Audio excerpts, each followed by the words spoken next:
नमस्कार साथियों, मैं विजय कुमार स्वागत करता हूं हमारे YouTube चैनल माय विद्यालय में।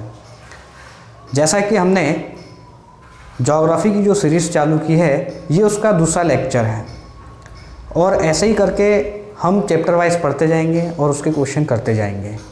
तो पहले हम चैप्टर को पढ़ेंगे, देन उसके क्वेश्चन को करेंगे। तो ये चैप्टर 2 है जिसका नाम है यूनिवर्स या फिर ब्रह्मांड। तो भूगोल का दूसरा टॉपिक चल रहा है ब्रह्मांड। ये भूगोल का दूसरा टॉपिक है ब्रह्मांड। ब्रह्मांड क्या है? तो हमने देखा है, जैसे हम तो देखते आए हैं, कभी छत के ऊपर सो जाए तो हम ऊपर देखते हैं तो हमें सिर्फ एक ही चीज़ नज़र आता है, आकाश। और आकाश में बहुत सारे तारे टिमटिमाते हुए नज़र आते हैं।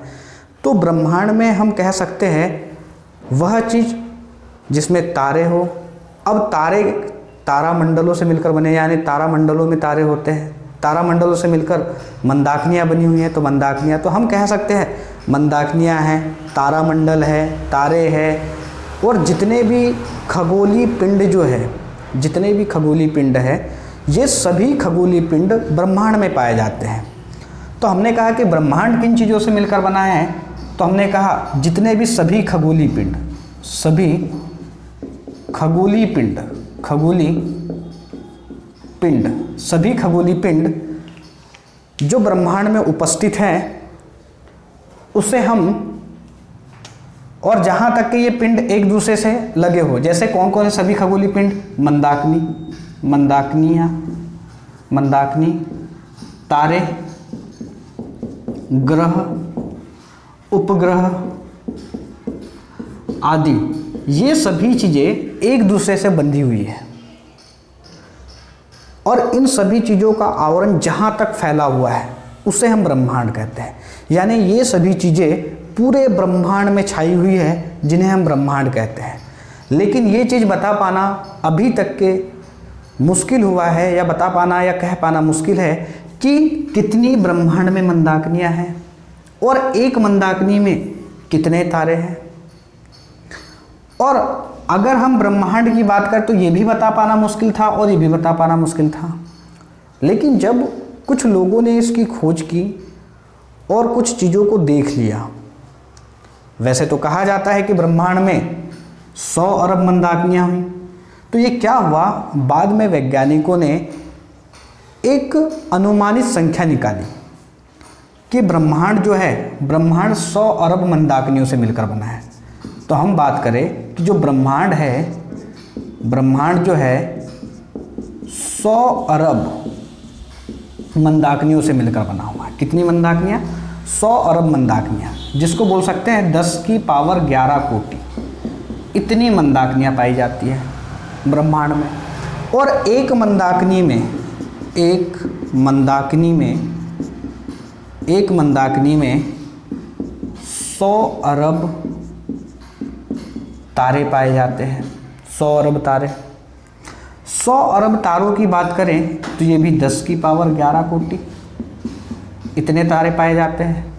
तो कुल तारों की संख्या, तो इस तरह हमने कुल तारे निकाल दिए, 10 की पावर 11 कोटि, इतने जो तारे हैं वो एक मंदाकिनी में है। और ऐसी कितनी मंदाकिनियाँ हैं? तो ऐसी 10 की पावर 11 मंदाकिनियाँ हैं। तो कुल तारों की संख्या, हम बात कर रहे हैं कुल तारों की संख्या, कुल तारों की जो संख्या है 10 की पावर 22 कोटि इनकी संख्या हो जाती है। यहाँ तक कि हम कल भी बात कर चुके थे। अब इससे आगे बढ़ते हैं और इसके आगे हम देख पाएंगे कि मंदाकिनियाँ एक्चुअल में होती क्या है। अब मंदाकिनियों में आज तक हमने कभी नहीं बता पाए कि मंदाकिनियों की संख्या कितनी है और तारे कितने हैं। ये बात तो हमने की, और ना ही हमने ये बता पाए हैं, और इस चीज़ को सिर्फ अनुमान लगाया गया है कि इनकी संख्या, ये भी बता पाना अभी तक के ठीक तरह पॉसिबल नहीं है। आयतन कि भाई ये कितना आयतन घेरते होंगे, ये भी बता पाना मुश्किल है। और जब आयतन ही नहीं बता पाएंगे तो द्रव्यमान बता पाना ये भी पॉसिबल नहीं है। ये सभी चीज़ों को बता पाना मुश्किल है।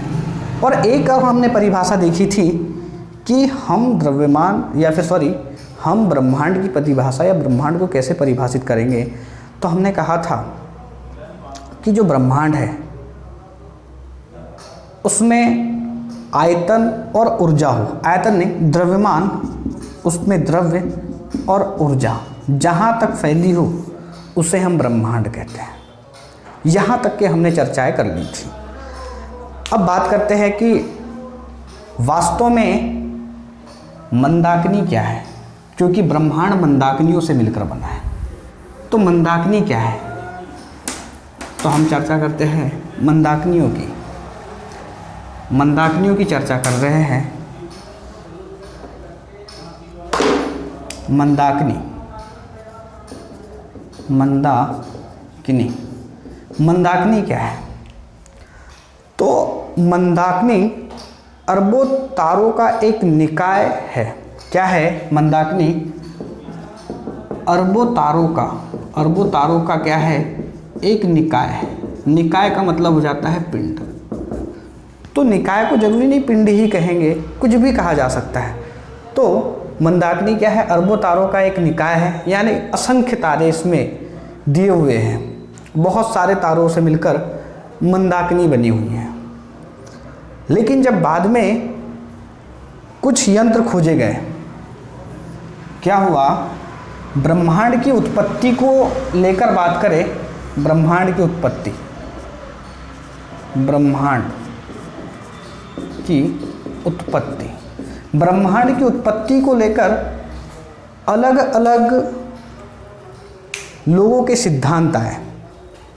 जैसे मैंने कल भी बताया था, एक सिद्धांत था साम्य अवस्था का सिद्धांत, दूसरा सिद्धांत था दोलन का सिद्धांत, तीसरा सिद्धांत था हमने देखा था बिग बैंग थ्योरी। तो ये सभी सिद्धांतों में जो बिग बैंग थ्योरी थी, महाविस्फोट का सिद्धांत, महाविस्फोट का जो सिद्धांत था, ये महाविस्फोट का सिद्धांत सबसे ज़्यादा प्रभावशाली था। जितने भी सिद्धांत हुए उनमें सबसे ज़्यादा प्रभावशाली महाविस्फोट का सिद्धांत हुआ। महाविस्फोट का सिद्धांत किसने दिया था? जॉर्ज लेवेंथियर जी ने दिया था। बाद में इस पर डॉक्टर बगुनर ने बहुत ज़्यादा काम किया था महाविस्फोट के सिद्धांत के ऊपर। तो महाविस्फोट का सिद्धांत ये सबसे ज़्यादा प्रभावशाली हुआ। इस महाविस्फोट के सिद्धांत के बाद में क्या हुआ, ये जानकारी आई और 1929 के समय में एक वैज्ञानिक थे एडविन हब्बल।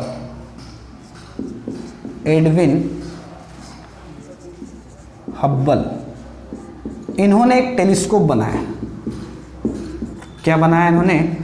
टेलीस्कोप। इन्होंने एक टेलीस्कोप बनाया। क्या बनाया? टेलीस्कोप। इन्होंने एक टेलीस्कोप बनाया और उस टेलीस्कोप में देखा, पहली बार उन्होंने उस टेलीस्कोप से देखा कि सभी मंदाकिनियाँ एक दूसरे से क्या हो रही है? दूर जा रही है। तो इन्होंने टेलीस्कोप बनाया और क्या कहा कि सभी मंदाकिनियाँ दूर जा रही है। कैसी हो रही है? दूर जा रही है। यानी मंदाकिनियों में क्या हो रहा है? प्रसार हो रहा है। तो मंदाकिनियों में प्रसार के बारे में जानकारी किसने दी? एडविन हब्बल महोदय ने दी, जिन्होंने अपना टेलीस्कोप बनाया और उसने कहा कि सभी मंदाकिनियों में क्या हो रहा है? प्रसार हो रहा है। आगे चलकर क्या हुआ कि इस पर काम किया गया और पाया कि सभी मंदाकिनियाँ एक दूसरे से दूर तो जा रही है, लेकिन ये पता कैसे चला? तो इसको पता करने के लिए डॉपलर इफेक्ट, डॉपलर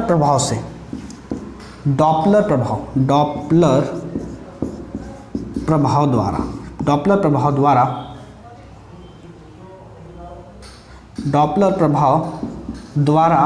पता चला और इसको क्या नाम दिया? अवरक्त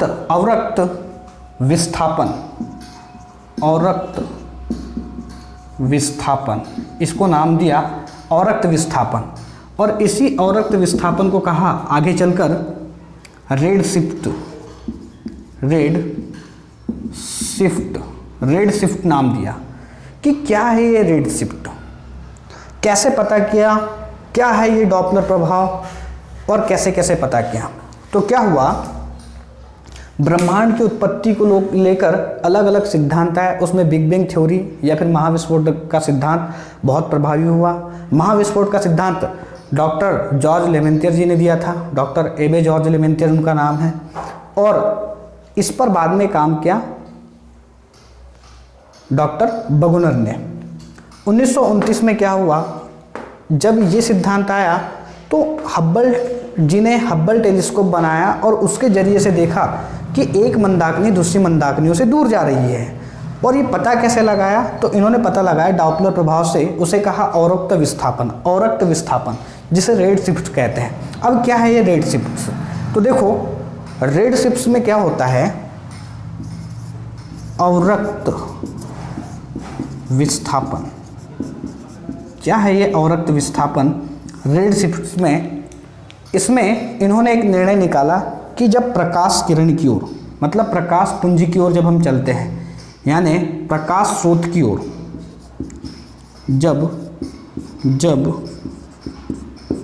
जब प्रकाश स्रोत की ओर चलते हैं, जब प्रकाश स्रोत की ओर जब हम चलते हैं, तो प्रकाश जो है, जो श्वेत प्रकाश जो है, जब प्रकाश स्रोत की ओर चलते हैं तो उसकी आवृत्ति बढ़ जाती है। क्या बढ़ जाती है? आवृत्ति बढ़ जाती है। जब हम प्रकाश स्रोत की ओर बढ़ेंगे तो उसकी आवृत्ति बढ़ जाती है, और आवृत्ति बढ़ने से जो श्वेत प्रकाश है, श्वेत प्रकाश, आवृत्ति बढ़ने से जो श्वेत प्रकाश है, ये नीले प्रकाश की ओर, नीले प्रकाश की ओर जो स्पेक्ट्रम है, जो स्पेक्ट्रम है उसमें नीले प्रकाश की ओर क्या हो जाता है? झुक जाता है। और इसी झुकाव के वजह से जब नीले प्रकाश की ओर जब झुक जाता है तो इसका मतलब ये हो रहा है कि कोई प्रकाश किरण या कोई पिंड जो प्रकाशमान है वो पृथ्वी की ओर आ रहा है। इससे ये पता चलता है जब प्रकाश स्रोत की ओर जब हम बढ़ते हैं, यानी प्रकाश हमारी ओर आए या हम प्रकाश की ओर बढ़ें, तो प्रकाश स्रोत की ओर जब हम बढ़ते हैं तो उसकी आवृत्ति बढ़ जाती है और श्वेत प्रकाश नीले प्रकाश की ओर झुक जाता है। आपने देखा होगा प्रिज्म में इस तरह से प्रिज्म होता है, इसमें जब श्वेत प्रकाश गुजारते हैं तो वो 7 रंगों में विभक्त हो जाती है। 7 रंगों में सबसे ऊपर लाल होता है, और जैसे जैसे इसका विस्थापन होते रहता है, यानी उसमें विचलन होते रहता है, तो लास्ट में आ जाता है बैगनी। तो ये बैगनी रंग, यानी बैगनी रंग की ओर, या फिर जो नीला रंग है इधर यहाँ पर नीचे तो बैगनी आ जाता है, तो नीले रंग की ओर विस्थापित होते हैं, मतलब लाल रंग से नीले रंग की ओर क्या होने लगती है? विस्थापित होने लगती है। लेकिन वहीं के वहीं अगर हम कहें जब प्रकाश स्रोत से हम दूर जाते हैं, जब प्रकाश स्रोत से कैसे होते हैं? दूर जाते हैं। यहाँ पर हम प्रकाश स्रोत की ओर जा रहे थे, अब हम प्रकाश स्रोत के से दूर जाते हैं। जब प्रकाश स्रोत से दूर जाते हैं तो आवृत्ति क्या होने लगती है? आवृत्ति बढ़ जाती है। आवृत्ति क्या होने लग जाती है? घट जाती है। आवृत्ति घट जाती है, और इसी आवृत्ति के घटने से जो श्वेत प्रकाश है, जो श्वेत प्रकाश है स्पेक्ट्रम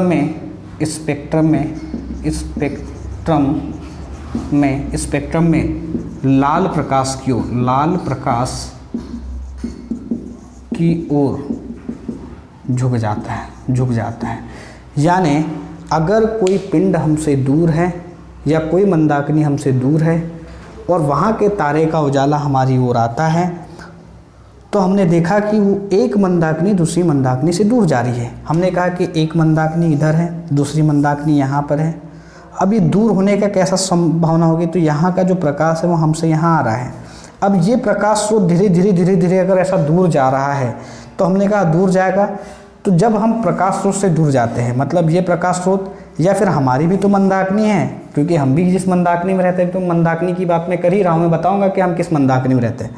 तो जब ये मंदाकिनी है, ये मंदाकिनी भी तो दूर जा रही है, तो हमने देखा कि जब हम दूर जा रहे हैं तो हम लाल प्रकाश की ओर बढ़ रहे हैं। तो देखो जब हम इस प्रकाश स्रोत से दूर जा रहे हैं या प्रकाश स्रोत से दूर इस प्रकाश स्रोत के आसपास में देखें, तो इससे हम क्या हो रहे हैं? दूर जा रहे हैं। तो हमारे जो प्रकाश की आवृत्ति है वो घट जा रही है, और ये लाल प्रकाश की ओर क्या हो रही है? झुक रही है। इसी बिहेव पर क्या हुआ, जो एडविन हब्बल जी ने हब्बल टेलीस्कोप का निर्माण करके ये जानकारी दी कि एक मंदाकिनी दूसरी मंदाकिनी की ओर जा रही है, और इनसे इन्होंने ये भी निष्कर्ष निकाला कि ब्रह्मांड में क्या हो रहा है, विस्तार हो रहा है। तो इन्होंने निष्कर्ष निकाला, क्या निष्कर्ष निकाला कि ब्रह्मांड में क्या हो रहा है, प्रसार हो रहा है। ब्रह्मांड में क्या हो रहा है, प्रसार हो रहा है। और इसी को देखकर एक और वैज्ञानिक थे, अब ये जो दूर जा रही है, तो इन्होंने दो निष्कर्ष निकाले।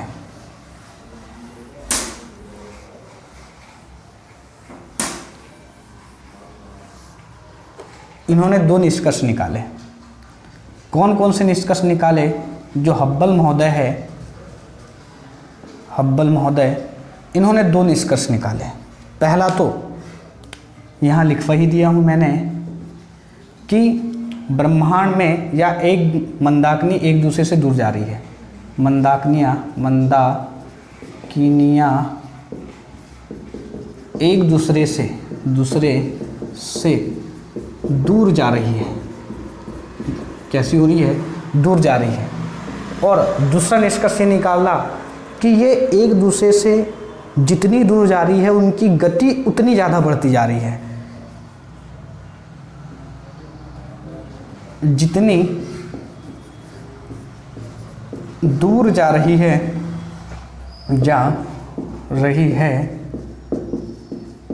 उनकी गति उतनी बढ़ती जा रही है, उनकी गति उतनी बढ़ती जा रही है। इसका मतलब क्या हुआ कि v वेग से अगर कोई मंदाकिनी चल रही है, v वेग से अगर कोई मंदाकिनी v वेग से चल रही है तो उनकी गति बढ़ती जा रही है, मतलब उनके आपस में दूरी भी बढ़ती जा रही है। और आगे v बराबर से एच डी। h क्यों लगाया? क्योंकि समानुपाती का चिन्ह हटाया तो मैंने h लगा दिया। h क्या है? जहाँ पर h हब्बल नियतांक है, हब्बल नियतांक है, और इसी h का मान क्या हो जाएगा? तो kilometre second inverse upon mega parsec, ये h का मान होता है। तो इसका जो वेग है 67 kilometre second inverse upon mega parsec, ये मेगा पारसेक को बता रहा है। तो ये इतना इसका अभी वर्तमान में वेग है। इसी वेग को देखते हुए एक वैज्ञानिक है आइजैक एशिमोव, एक वैज्ञानिक है आइजैक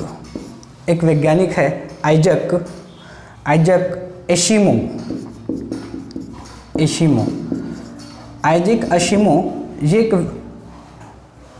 भूगोलवेत्ता है।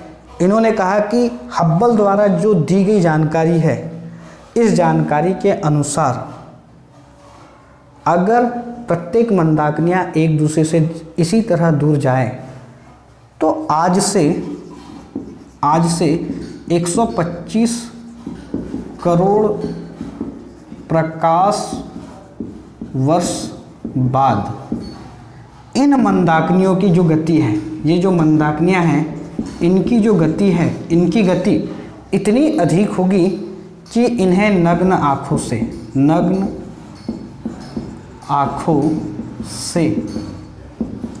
देखा भी नहीं जा सकता। क्या दिया हुआ है? हब्बल महोदय ने जब हब्बल टेलीस्कोप से एक मंदाकिनी दूसरी मंदाकिनी से दूर जा रही है, पहला निष्कर्ष ये निकाला। दूसरा निष्कर्ष ये निकाला कि जितनी भी दूर जा रही है उनकी गति उतनी बढ़ती जा रही है, मतलब वेग बढ़ने के साथ साथ उनकी दूरी भी बढ़ रही है। तो वेग is directly proportional to distance. अगर मैं यहाँ पर v बराबर से इस डायरेक्टली प्रोपोर्शनल को हटा दूँ तो h मैंने यहाँ पर नियतांक लिख दिया hd। h का मान यहाँ पर kilometre second inverse mega parsec लिखा हुआ है, v का मान 67 kilometre second inverse mega parsec दिया हुआ है। और आइजैक एशिमोव ने इसी हब्बल हब्बल के आधार पर एक निर्णय दिया कि आज से 125 करोड़ वर्ष प्रकाश वर्ष बाद ये मंदाकिनियाँ एक दूसरे से इतनी तेज़ी से चलने लग जाएगी कि इन्हें नग्न आँखों से देखा भी नहीं जाएगा, इतनी तेज़ी से बढ़ती जाएगी। अगर बात करें कि इन मंदाकिनियों के बारे में बताया कितने कि मंदाकिनियाँ होती भी हैं, तो मंदाकिनियों की जो जानकारी है, सबसे पहले मंदाकिनी को देखने वाले व्यक्ति थे गैलीलियो ने। मंदाकिनियों का सर्वप्रथम मंदाकिनियों को सबसे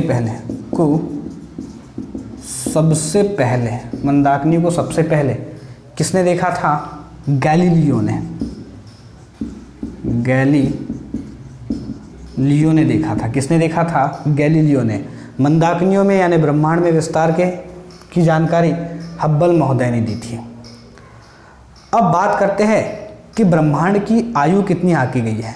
तो इसी आधार पर एक दूसरे से दूरी होने, क्योंकि महाविस्फोट का सिद्धांत हुआ था। देखो, अगर ये विस्फोट हुआ है, क्योंकि पहले सभी पिंड, सभी मंदाकिनियाँ एक ही परमाणु में थे, अगर इनमें विस्फोट हुआ है तो विस्फोट होने के बाद में धीरे धीरे एक दूसरे से दूर गए होंगे।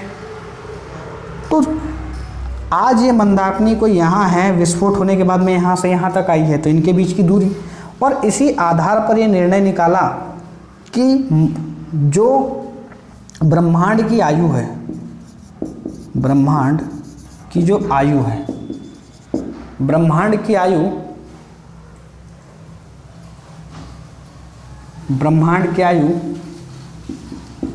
15 गुणित 10 की पावर 9 वर्ष से लेकर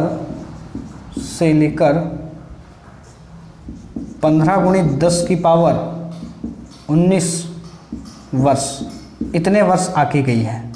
और इन दोनों का अगर औसत निकाल ले तो इसकी जो आयु है, एक एग्जैक्ट आयु पता चल जाएगी कि ब्रह्मांड की एग्जैक्ट आयु क्या है। तो 15 गुणित 10 की पावर 15 वर्ष इसकी आयु क्या है, आकी गई है। तो इस तरह से ब्रह्मांड की आयु 10 की पावर 15 वर्ष आकी गई है।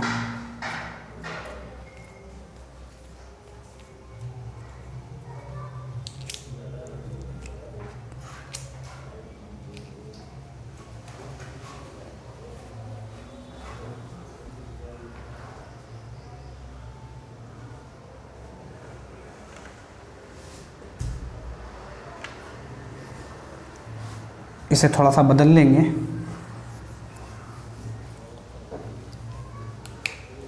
दस की पावर 9, 10 इंटू 10 दी पावर 9 से लेकर 19 इंटू 10 दी पावर 9 वर्ष तक है। अब इन दोनों का अगर औसत निकाल लेंगे तो औसत हो जाएगा 15 इंटू 10 दी पावर 9 वर्ष, इतने वर्ष आकी गई है। ये एग्जैक्ट डेटा है, ये मंदाकिनियों के लिए एग्जैक्ट डेटा है। ये था ब्रह्मांड के बारे में जानकारी कि मंदाकिनियाँ क्या हैं, मंदाकिनियाँ कैसे विस्तार कर रही है। हब्बल महोदय ने मंदाकिनियों के बारे में क्या क्या जानकारी दी है, ब्रह्मांड की आयु कितनी आकी गई है, ये तो मंदाकिनियों के बारे में थी। अब मंदाकिनी होती कैसी है, तो मंदाकिनियों के प्रकार, तो मंदाकिनियों का वर्गीकरण। अब देखते हैं मंदाकिनियों की आकृति के अनुसार उनका वर्गीकरण। मंदाकिनियों का वर्गीकरण। मंदाकिनियाँ मुख्यतः 3 प्रकार की होती है। पहली होती है सर्पिलाकार।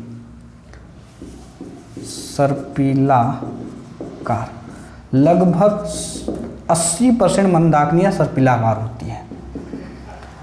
कुछ होती है दीर्घवृत्ताकार,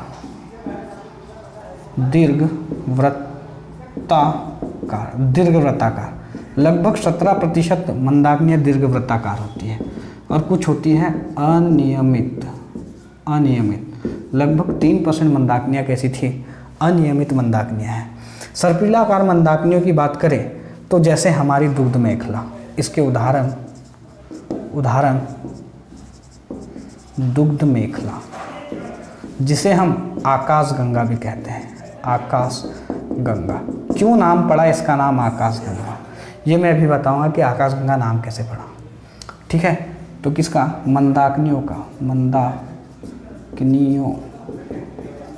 का वर्गीकरण। मंदाकिनियों का वर्गीकरण। और मंदाकिनी किससे किससे मिलकर बनी होती है? तो 98% इसमें क्या होती है? 98% तारे होते हैं।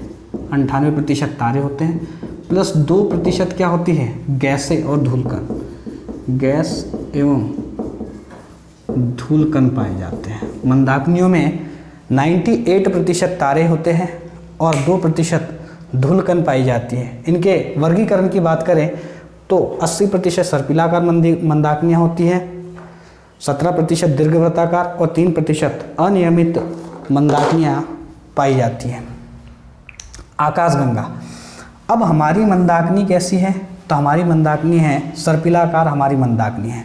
यहाँ पर बात करें तो कुछ क्वेश्चन सीधे सीधे आ जाते हैं कि हमारी मंदाकिनी की सबसे नज़दीकी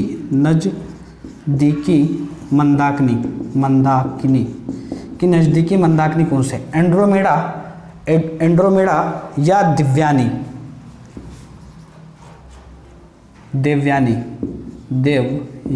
एंड्रोमेडा या देवयानी। नवीनतम ज्ञात मंदाकिनी।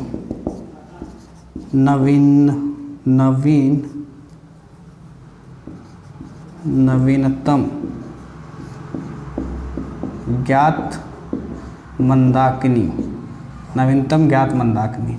ड्वार्फ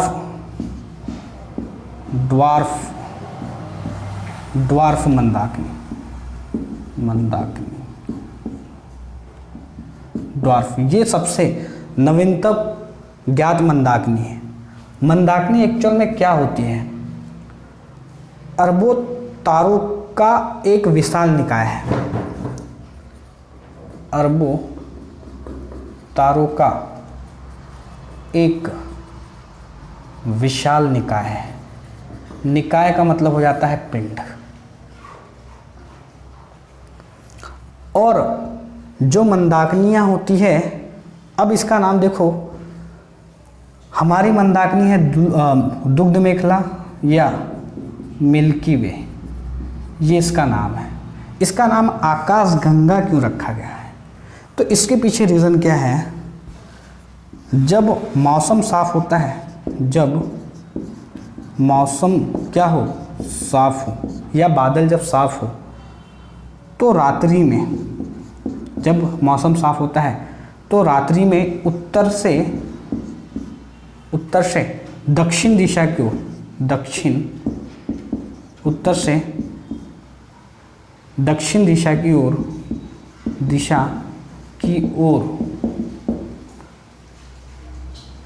करोड़ों तारों की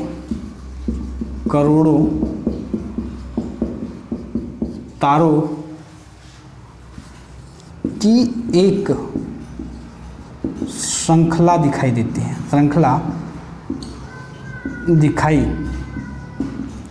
है। और मानो आकाश में ऐसा लगता है जैसे प्रकाश बह रहा हो। अरबों तारों की एक श्रृंखला दिखाई देती है और आकाश में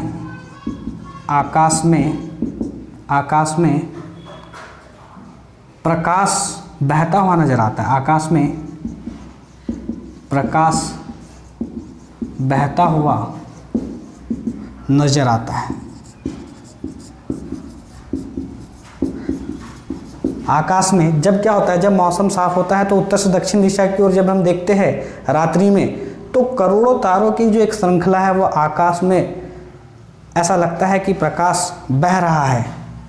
और इसी आकाश के बहने से अगर कोई चीज़ बहते हुए नजर आए तो आकाश में ऐसा लगता है कोई गंगा बह रही है, तो इसीलिए उसका नाम आकाश गंगा पड़ गया। इसलिए इसको क्या बोलते हैं? आकाश गंगा, क्योंकि आकाश में प्रकाश का बहने की वजह से हम इसे आकाश गंगा नाम दे देते हैं।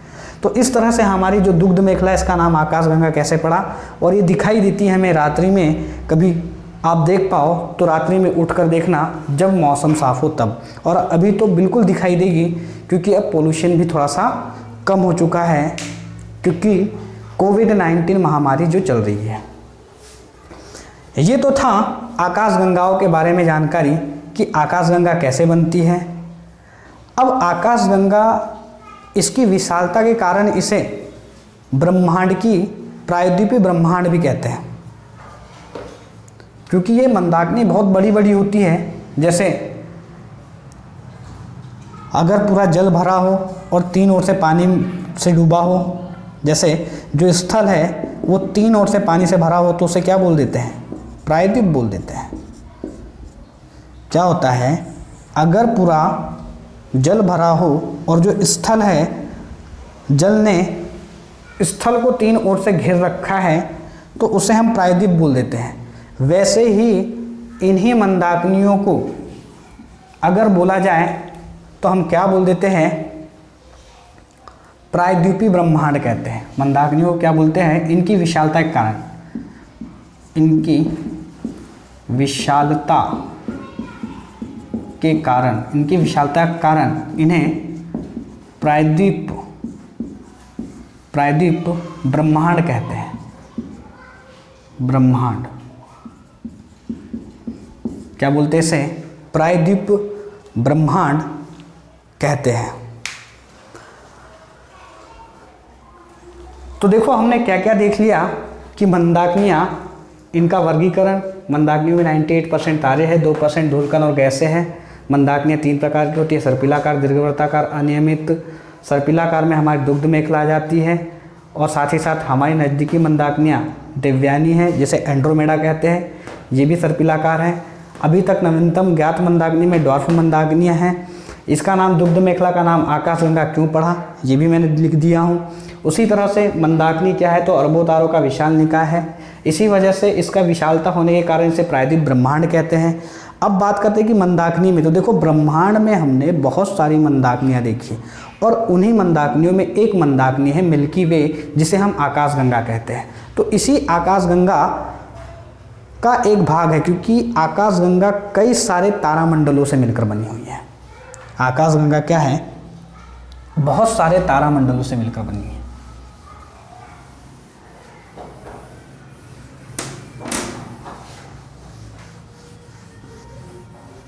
तो देखो, अगर मैं एक छोटा सा ये बना दूं, ये ब्रह्मांड किससे मिलकर बना है? मंदाकिनियों से।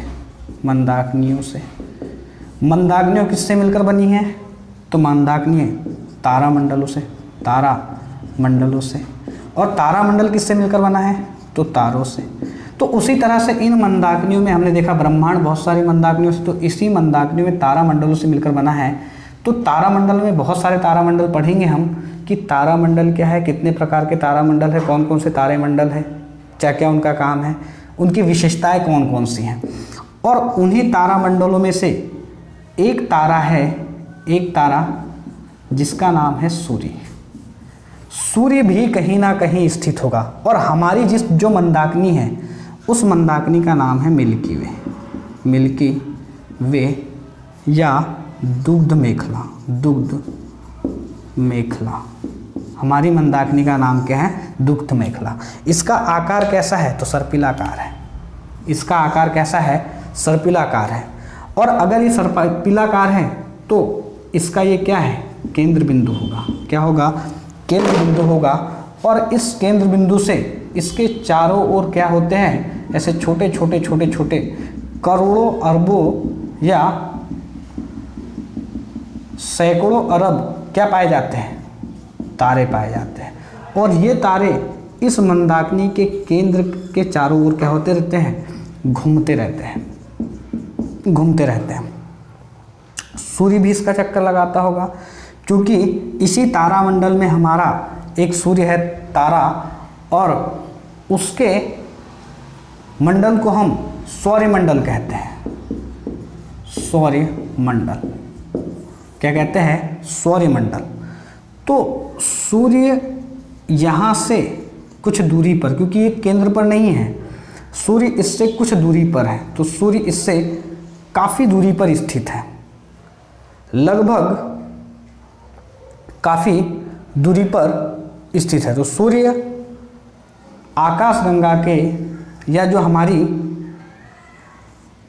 जो दुग्ध मेखला है या हमारी जो मंदाकिनी है उसके केंद्र से काफ़ी दूरी पर स्थित है, काफ़ी दूरी पर स्थित है, काफ़ी दूरी पर स्थित है।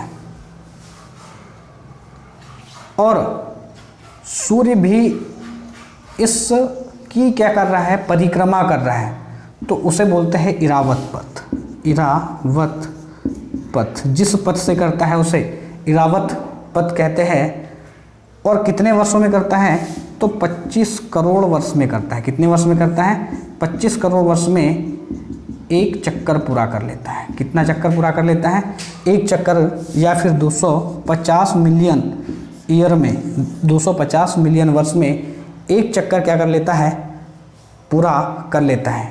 और ये जो मंदाकिनी है ना, ये खुद भी घूम रही है, खुद भी रोटेट हो रही है, जिसे मंथर गति कहते हैं। मंथर गति, मंथर गति से क्या कर रही है, चक्कर लगा रही है। ये भी मंथर गति से क्या कर रही है, चक्कर लगा रही है। ठीक है, और सभी तारे भी इसका क्या कर रहे हैं, चक्कर लगा रहे हैं। तो सौरमंडल की बात करें तो यहाँ तक के देखो, आज हमने यूनिवर्स देखा कि यूनिवर्स में क्या है, तो देखो ब्रह्मांड है। ब्रह्मांड बहुत सारी मंदाकिनियों से मिलकर बना है। मंदाकिनियाँ कितनी प्रकार की होती है, तो हमने कहा कि मंदाकिनियाँ 3 प्रकार की होती है। वर्गीकरण करें तो सर्पिलाकार है ना, सर्पिलाकार है, दीर्घवृत्ताकार है, और उसके बाद में अनियमित है। इनके विशाल निकाय होने के कारण इसे हम प्रायद्वीप ब्रह्मांड भी कहते हैं। ये किससे मिलकर बनी है, तो तारामंडल से, क्योंकि 98% इसमें क्या होते हैं, तारामंडल, 2% धूलकण और अन्य गैसें पाई जाती है। ठीक है, और इन्हीं तारामंडलों में, क्योंकि हमारी मंदाकिनी का नाम क्या है, दुग्ध मेखला है या मिल्की वे है, उसका नाम आकाशगंगा कैसे पड़ा, ये एक एक क्वेश्चन बनते हैं। और एक मंदाकिनी दूसरी मंदाकिनी से दूर जा रही है, इसके बारे में जानकारी हब्बल महोदय ने दी है। मंदाकिनियों को सबसे पहले किसने देखा था, तो मंदाकिनियों को सबसे पहले गैलीलियो ने देखा था। इस तरह के क्वेश्चन जो सीधे सीधे एग्जाम में बनते हैं। ठीक है, उसके बाद में मंदाकिनियाँ कैसे किस स्पीड से गति कर रही है, आइजैक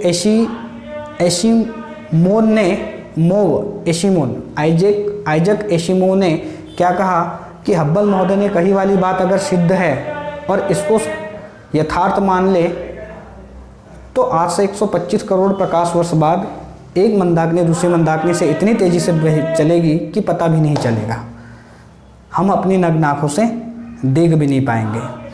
तो इस तरह से मंदाकिनी हुई मिल्की वे। अब हमारी मिल्की वे जो है ये कैसी है, दुग्ध मेखला, तो सर्पिलाकार है, उसका भी केंद्र है, सभी तारे उसके केंद्र का चक्कर लगाते हैं, और ये खुद भी घूम रही है। जो हमारी मंदाकिनी है ये खुद भी घूम रही है, जिसे मंथर गति कहते हैं, मंथर गति से चक्कर लगा रही है। सूर्य इसके केंद्र से कुछ दूरी पर स्थित है, और सूर्य भी इसका चक्कर लगा रहा है। लगभग 250 मिलियन वर्ष बाद या 25 करोड़ वर्ष बाद सूर्य भी इसकी एक परिक्रमा क्या कर लेता है, पूरी कर लेता है। तो आई होप गाइस आप लोगों को ये लेक्चर पसंद आया होगा। मैं उम्मीद करता हूँ कि आपको सारी चीज़ें समझ में आई होगी। अगर ये वीडियो आपको पसंद आता है तो आप मुझे कमेंट्स करके बता सकते हैं। मैं आगे के वीडियो ऐसे ही जारी रखूँगा और इस सेशन को आगे बढ़ाता रहूँगा। तो आज हमने कल के इसमें हमने देखा कि ज्योग्राफी क्या है, मतलब ज्योग्राफी का मतलब क्या है, मतलब ज्योग्राफी का मीनिंग या भूगोल का मतलब समझा था। आज हमने देखा कि ब्रह्मांड क्या है, क्योंकि ब्रह्मांड से ही हमने स्टार्ट किया, क्योंकि उसी ब्रह्मांड का हिस्सा हमारी पृथ्वी है। क्यों, क्योंकि पहले तो सभी ग्रह एक ही थे, मतलब सभी ग्रह उपग्रह जितने भी सेलेस्टियल बॉडीज़ है ये सभी एक ही बिंदु पर थे। उसमें एक महाविस्फोट हुआ और उसी महाविस्फोट से अलग अलग चीज़ें निकली, तो हमने उसे अलग अलग इसमें क्या कर दिया, कैटेगराइज कर दिया। तो जिसमें कुछ मंदाकिनियाँ बनी, मतलब कुछ गैलेक्सियाँ बनी, उसी गैलेक्सी में हमारी गैलेक्सी पर आए। अब उसी गैलेक्सी से हमने तारामंडल पर बात लेकर आए हैं, तो अब हम अगले लेक्चर में पढ़ेंगे कि तारामंडल क्या है। कैसे तारामंडलों का जन्म हुआ है, तारामंडल कैसे कैसे तारे बनते हैं, तारामंडल से देखेंगे तारे, क्योंकि तारे में ही हमारा सूर्य छुपा है। और उसी सूर्य से निकालेंगे हम लोग कि सौरमंडल क्या है, क्योंकि सौरमंडल का मुखिया ही सूर्य है। जो 8 ग्रह हैं उसी की परिक्रमा करते हैं, 8 ही ग्रह नहीं, आप क्षुद्र ग्रह देख सकते हो, छोटे ग्रहों को देख सकते हो, है ना, ये भी सूर्य की परिक्रमा करते हैं। तो उन सभी चीज़ों को पढ़ेंगे तारामंडलों में कि क्षुद्र ग्रह क्या है, छोटे पिंड क्या है, और फिर धीरे धीरे हम 8 ग्रहों की ओर आगे बढ़ेंगे। और उस 8वें ग्रह में एक ग्रह हमारा आ जाता है पृथ्वी, उसे हम बहुत अच्छे से पढ़ेंगे। तो ओके, थैंक यू, आपको समझ में आया होगा। अगर आपको वीडियो पसंद आता है तो आप इसे अधिक से अधिक शेयर करें, सब्सक्राइब करें और बेल आइकन दबाएं। Okay, thank you.